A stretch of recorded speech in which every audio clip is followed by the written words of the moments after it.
سۆسیالیزم و بابەتی ژنان لە ڕوانگەی سۆسیالیزمی علمیەوە سەرەکیترین شێواز و هۆکارەکانی ئاشکرای چەسانەوەی ژنان سیستمی چینایەتی، پێکهاتنی خاوەنداریەتی تایبەت و دامەزراندنی دەوڵەت بۆ پاراستنی قازانجەکانی چینی دەسەڵاتدار بووە. لە ڕوانگەی مێژوویەوە لە کاتی هاتنە سەر دەوری سیستمی چینایەتی زۆر بەسەر ژناندا زاڵ بووە. ئەو مێژوویە پێشینەیەکی چەند هەزار ساڵەی هەیە و تەنیا دڵۆپێک لە ئۆقیانوسێکی پان و بەریندایە. ژنان پێش پێکهاتنی نظامی چینایەتی لە نێو کۆمەڵگادا وەکو دایک و بەرهەمهێنەری کەرەستەی ژیان پێشکەوتن و پێگەیەکی بەرزیان هەبوو. بەڵام لەگەڵ هاتنی سیستمی چینایەتی ژنان ژێردەستە و خاننشین کران تاکو و خزمەت بە هاوسەرەکانیان کەن و هێزی کاری دواڕۆژیان بۆ بەرهەم بێنن. بەڵام ژنان تا بە ئەمڕۆ ئەو چارە نووسیان قبول نەکردووە و بەردەوام بە شێوەی جیاواز ناڕەزایەتی خۆیان لە ئاست ژێردەستەبوون نیشانداوە و بەرگریان لە مافەڕەواکانیان کردووە. ئەو هەموو خەبات و تێکۆشانە لە دەورەی سەرمایەداریدا ڕنگ و بۆنێکی تری بەخۆیەوە بینیە و بووە بە بزوتنەوەیەکی بەهێز کە هیوای ڕزگاری دواڕۆژی بە ژنان ئەدا.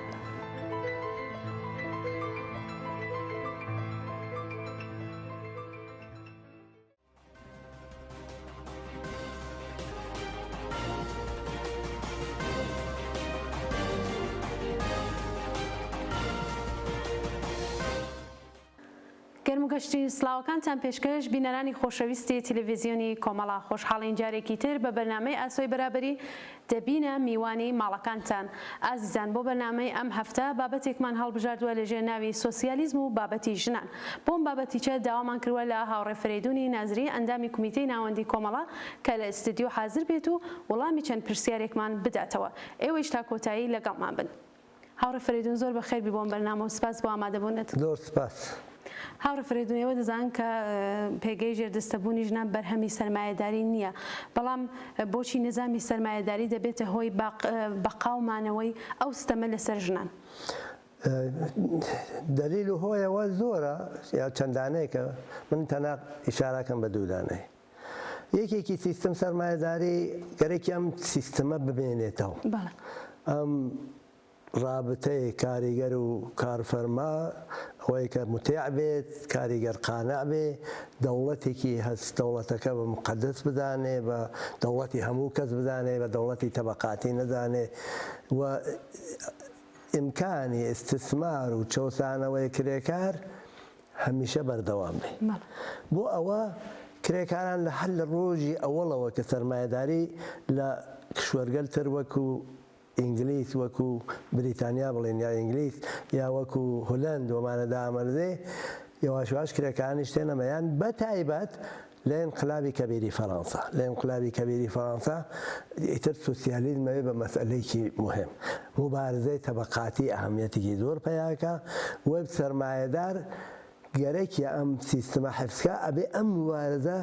تێبشکێنێ هەمیشە، ئەم مبارزە ضعیفکە، ئەم مبارزە ناممکنکە و یەکێ لەو کارگەلە وەسەکە لە بین ژن و پیاگە تەفرقە دروست کرد. فەزڵ ژن بۆخشە فەزڵ پیاک بدا بەسەر ژنە، ژن بکا بە خدمەتکاری، یانێ ئەوەی کە ژن خدمەتکاری پیاک بووگە، ئەوەی کە ژن لە ناو ماڵە کاریگەری داهاتووی پەروەردە کردووە، ئەوانە گشتی بکا بە ئیمتیازێ بۆ پیاک. بەنابەرین ئەم تەفرقە لەبار مبارزەی تەبەقاتیەوە هەمیشە بە قازانجی بووە و ئەوەی کە پیاوسالاری کە مەسەب حیفزی کردووە، ئەوەی کە پیاوسالاری نەزەراتی لیبراڵی بورژوایی نازانم نەزەرات جۆر بە جۆر بورژوایی حیفزیان کردووە، ئەوە بمێنێتەوە بەبوونەوە پیاو هەمیشە احساس کات سەروەرە، هەمیشە احساس کات ژن ژێردەستەیە و ژنیچەوە قبولکە. وەژنیچەوە قبولکە، بەنابەرین یەکێک لە دەلیلە ئەسڵیەکانی ئەو تەفرەقەسە.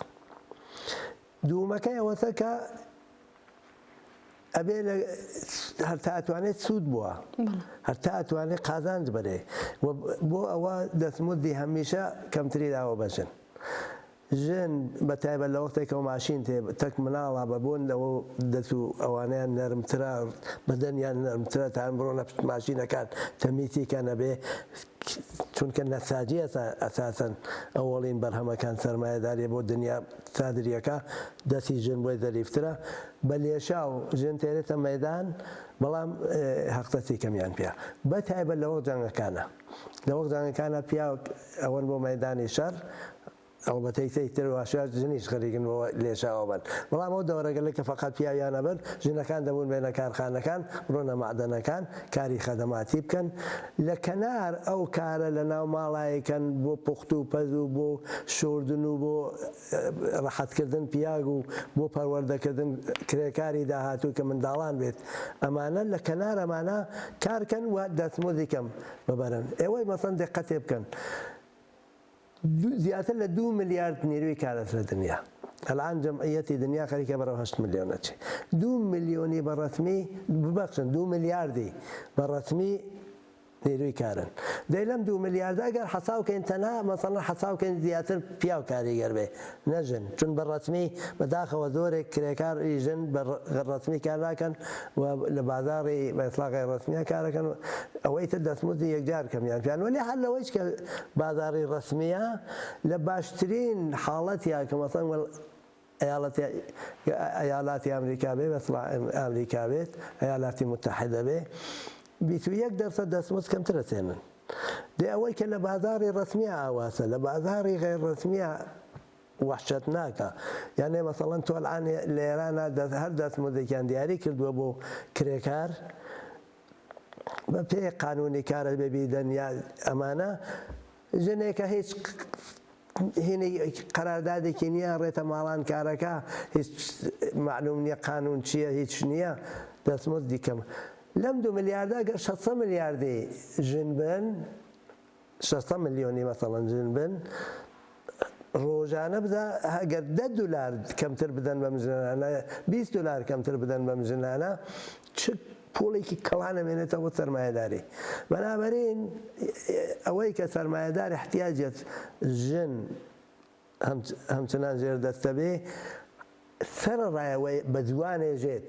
بە نووسراوە نووسن بە سخۆنڕانی ژن کە ژن و پیاک فەرقێکیان نییە گشتیان بەرابەرن لیبراڵەکانیان بەتایبەت ئەوانە نا پشتیبانیەکەن لەم نەزەرە و ئەم نەزەرە مەجبوریان دەکات پشتیبانیکەن لە فاشیزم لە ئەو مەذهب حکوومەتکەن مەذهبی وەک جمهوری ئیسلامی ومانە بە بۆنەوە ئەوانەی تر ڕەسمیە ژن نەخێر شارومەندی دەرەجە دووە ئەبێ متیاعی پیاوە بێت ومانە ئەوانە دەلیلگەل زۆر پایەی ئەلبەتە وتم دەلیلگەل تریشەیە بەڵام هەر ئەم دوانە فقط لە بیر بمێنێ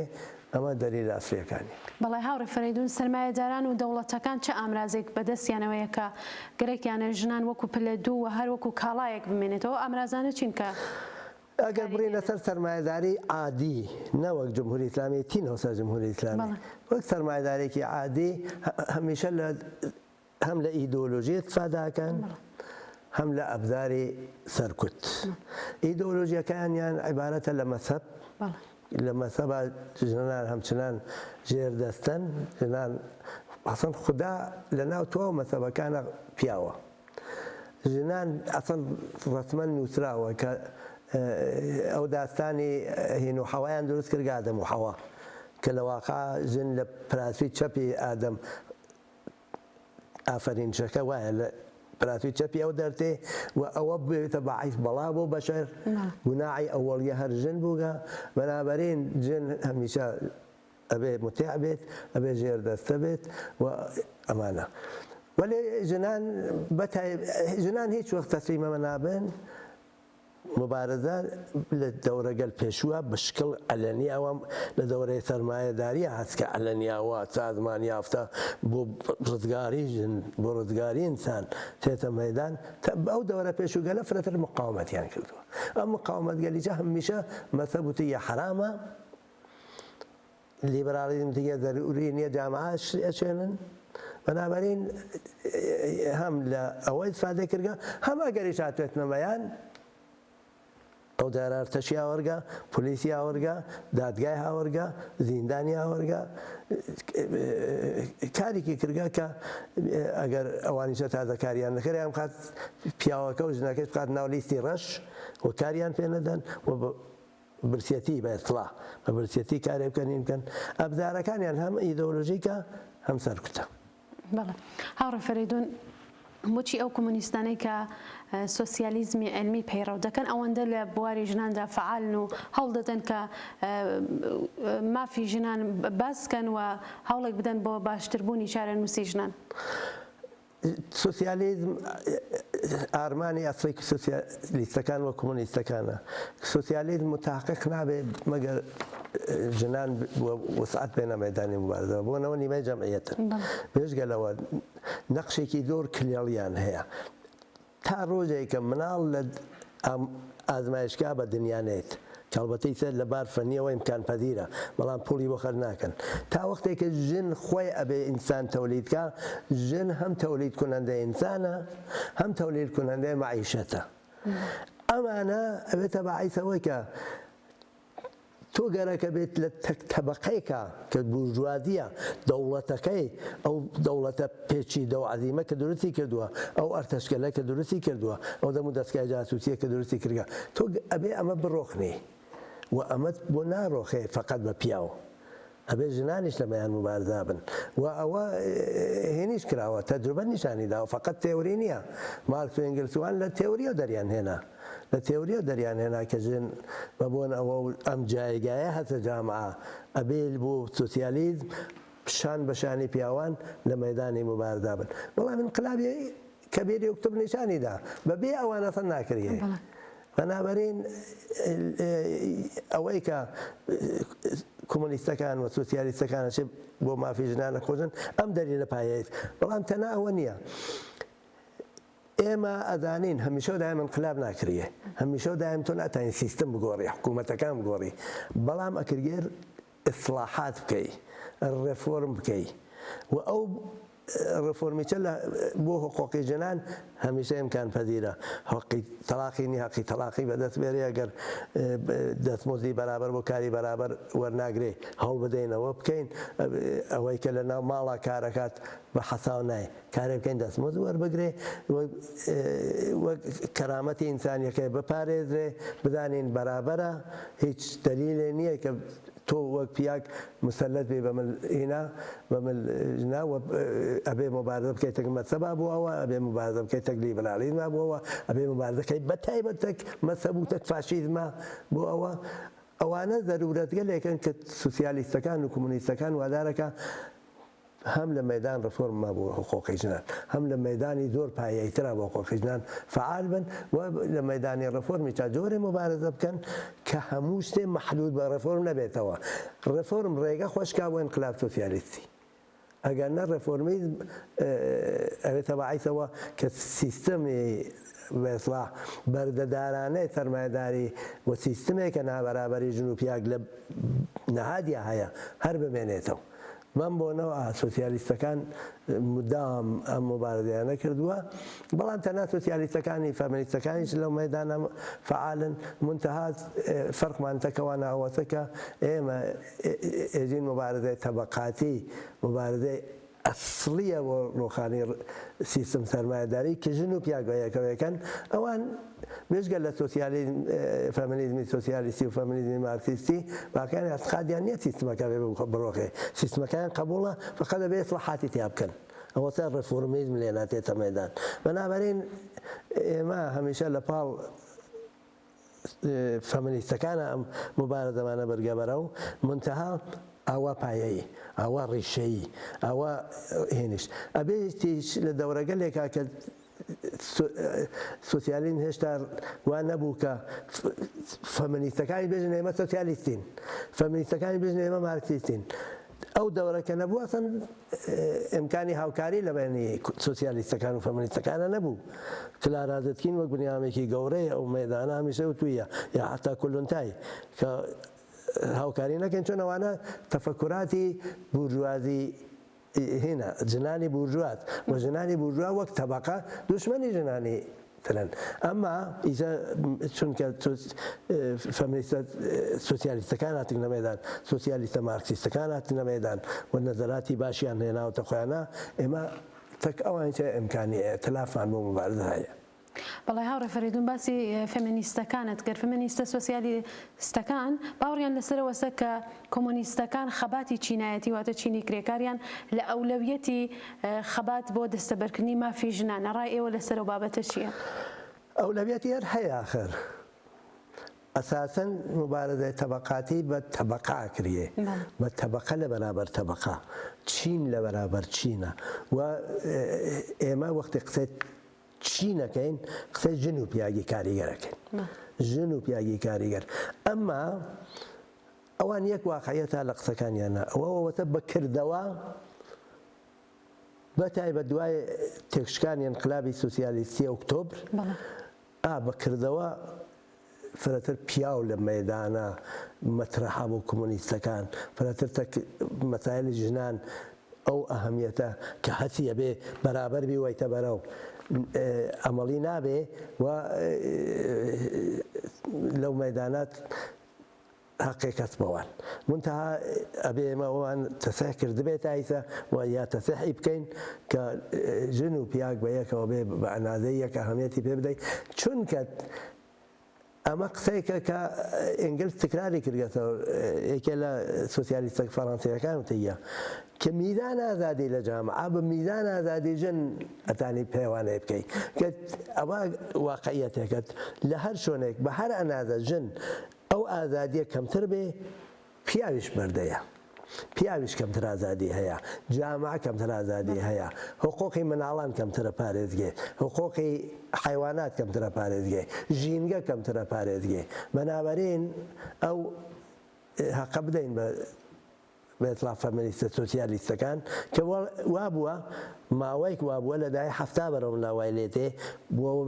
کولەن سۆسیالیزم لەژێر چارێکی عەزیمی بورژوازیە قەرارەگرێ بە بۆنەوە بورژوازی سەرمایەتی قەویە بێتەوە جەهانیە بێتەوە تواناییان ئەڕێتەبان لەو بارەگەلەو بەڵام ئیتر کات تووشی بۆحرانن شکاوە ئەو دەورە ئێمە هاتکینە بێتڵام ئەو مەدانە کە ئەبێ بە یەکە ئەو مبارزە بۆینە بەرەو من بەو میدانە حەق ئام بە سۆسیالیستە فەمینیستەکان منتها ئەوە ڕیشەی و پایەی نییە ئێمە لە ڕیشەکانمان جیابووینەوە لە تەبەقەکەمان جیابووینەوە تەبەقەی کرێکار وەک کرێکار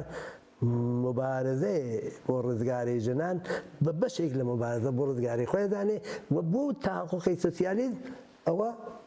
ئەسەنشیاڵە یانە بێتڵا زەروریە.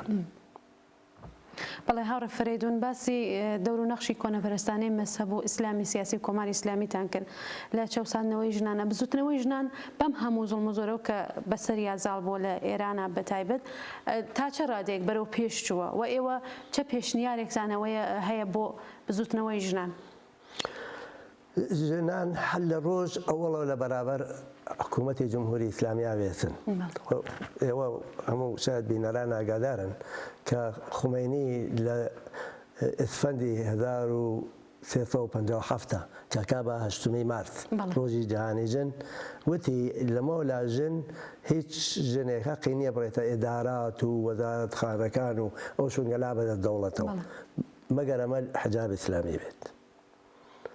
بلا فاصلە مبارزاتێکی عەزیم لە چەندین شارە دەستی پێکرد خۆشبەختانە لە هەتا لە چنەیچە بە ڕەهبەری خودی فعالینی کۆمەڵە و ئەم ڕەهبەرە مەزهەبیگەلە قسەکانیان وەرناگرنەوە سکوتەکەن بە جێگای خومینی ئەم جارە بێ بێژێ ئیشتبام کرد یا بێژێ ئەسڵەوانە ئیشتباه ناکەن ئەوانە ئیمامن بێژێ نەمەختوم ئەوە بوو تاڵەقانی تێ تاڵەقانی تێژێ بابە ئیجبارێ نییە لەوە لە چکێ بەنە سەرتانە ئەوە مووی سەرتان بپۆشتن ئەسڵەن باشە بۆ مووی سەریشتان باشە ئەمە ئەوەی کە وت ئەمەڵیان کرد کردیان بە قانون ئەوەی کە وت کردیان بەوەی کە نەتەنیا لە ئێداراتە لە هەموو شوێنێکی عمومیە نەتەنیا لەوێ لە ناو ئۆتۆبوسان نابێ بەلایەکەوە دانیشین بە لیباتی حجاب و نەیت لە خیابانە نەیت نازانم ئەوانە جاژنان بەبوون ئەوە جنبشی انقلابی فروکەشی کرد وە شکستی دا جمهوری ئیسلامی وە کۆمۆنیستەکانی ڕژانە دیندانەکان و خۆمانەداین بە دەیان هەزار کەسمان لەدەستا لەو مەیدانە کە فقط دوومایی لە ساڵ 1970 بووگە. جنبشی ژنانیش تەک ئەمە فروکەشەکە منتەها هەمیشە و دایم مقاومەتی ژنان مەوجود بووە. هەمیشە و دایم بۆ ئەوەی کە لیباسی مناسب بە قاڵەوان لەبەرکەی بۆ ئارایش نەکەی بۆەوە دیبایگەل بەدەرت نەخەیتە دەرەو هەمیشە لە بن ئەوامڵی ڕژیمە کە پلیتی بۆ دروست کردگە ئەمرە بە معروف و نەهی عن المنکەری کردگە بە ئەمری هەموو کەس ئاتەش بە اختیاری نیاگە اختیاریان وەێ ژنان هەرگیز ملیان نەدا تا ئاخرین هینەکانی وەتەکەەوە لیباسی خۆیان چۆن حەزەکەن لیباسەکەنە بەر بە قەڵ تاڵەکانی لە چکێکە وەلێ مهمتر لە گشتیەوەتە یەکێ لە چتگەلێکە مربوط بە تەبەقەی کارگەریش نییە بە ژنی کارێگەر مربوط فرەتر ژنی وردە بڕۆنە مەیدانگەل فوتباڵ و مەیدانگەل وەردەشەی تواشای وەردەشکەن ئەویان بە ناچار تەسلی بووگن بە دەرەجاتەیە وەلی ئەمە ئاخری جارە ئەو سەلام دەرماندا کە ناویان یا سەلام فەرماندا کە بووگە بە جۆگەلێکی زۆر عەزیم لە دژی خامنەیی و ئەم ڕژیم وەمانە ژن و پیاگەوەنەوە و هینە بە یەکەوە بۆ وەردەشگای 100,000 نەفەریە مەخسوومەوە ژنان بەم شێوات کلەورە بەڵام مبارزاتی زۆر مشەخەستریشیان کردووە ئاکسیۆنگەل گەورەیشان داناوە و ڕەهبەرگەر ساحب ناویچیان هەیە ڕەهبەرەکانیان بەداخەوە زۆربەیانان لە زیندانەکانە و لە زیندانەکان ئاوازەم مبارزاتی کێفشاگەرانە مبارزاتی هینیان کردووە خۆیان ئەوانە زانن و ئێمەی چەدانین کە یەکێ لە نقطە ضعفگەلێکی مبارزەی ژنانەوەسە جەماوەری نییە بەنابەرێنی کە لە وەزیفەکانەوەسە جەماوەری کەیتەوە و ئەڵبەتەوان ئاکسیۆنێکیان دانیا بەناو نام چەند هەزاری مزار چەندی بوو ئەڕوینە بەرماڵان زۆر شێوەیەکی باش بوو کارم نییە چونکە ئەوان لە دژی سیستمی سەرمایە و سیستمی جمهوری ئیسلامی نین ئەو بەشە نەبوون ممکن بوو دەستاوەردی فرە نەبێ بەڵام ئەم شێوە کارە کە بڕیتە بەر دەم تەک ماڵەکان و تەک ژنانە قسە بکەین ئیتە دقەتێ بکەن ژنان لە مەدانی مبارزەگەل جۆر بە جۆر جەماوەری کرێکاریان نییە حضوری یان نەبێ لە بەعدە شۆنگەر حضوری بەرجەتەیان نەبێ حتا ئەخیرەن وە بزانم لە کۆکیلۆ بۆی ڕەحمەت بوو ژنان قەشەنگ دیار بوو ڕەهبەریەکەن ڕاهبەری چەند فقەتەوە نییە حضوریانە اعتراضاتی معلمانی چا لەم اعتراضاتی معلمانێکە حضور مداومیانەت و حضور نەقشیانەت لە ڕاهبەریچە بێژگە لەوە لە ساڵ 1970 کە هێشتا جمهوری ئیسلامی نەیزانی و تەسویرەکان بڵاو بوو هەموو شۆنەکان ژنان لەبەرەبوون مبارزەکانیان ڕاهبەریە کرد ئەم مبارزە ئەبێ بێتە بەشێک لە مبارزەی کرێکان وا کە ئەلعان وایان کردووە مەسەڵەن لە مبارزەی کرێکارانی هەفتەپا ژنان نەقشی بەردەستیان بوو و ڕەبدانی ئەم دوو مبارزە بە یەکەو بووگە بە ئەمریان و ئەو مەسئلەیەکی زۆر مهمە بە نەزەری من یەکێ جەماوەریکردنەوە یەکێ و وەسڵکردنی ئەم جنبشی ژنانە بۆ جنبش کارگەریە حتا بە جنبشی ژینگەوە بە جنبشی کە معلمان من جدو کرێکاران حتا یەکەم بۆیە ئیشارە مشەخەص بۆوان نەکردووە بە جنبشی جوانانەوە و ئەوانە بەشێ لە جنبشەکان بن و جەماوەریکردنەوە بەنەزەر منەوە ڕێحەلێکی مناسبە بۆیان هاوڕێ فەریدون زۆر سپاس پرسیارەکان زۆرە بەڵام کات کەمە ئەگەر نوکتەیەک هەیە بۆ تەکمیڵی باسەکەتان نەخێر زۆر مەمنونم زۆر سپاس جارێکی تر سپاس بۆ ئێوە کە بەشدار بوون لە بەرنامەی ئاسۆی بەرابەری زۆر سپاس بەڵێ بینەرانی خۆشەویستی تەلەڤیزیۆنی کۆمەڵا بە و جۆرە هاتینە کۆتایی بەرنامەیەم هەفتەی ئاسۆی بەرابەری هەتا بەرنامێکی تر و هەفتەیەکی دیکە ماڵاوە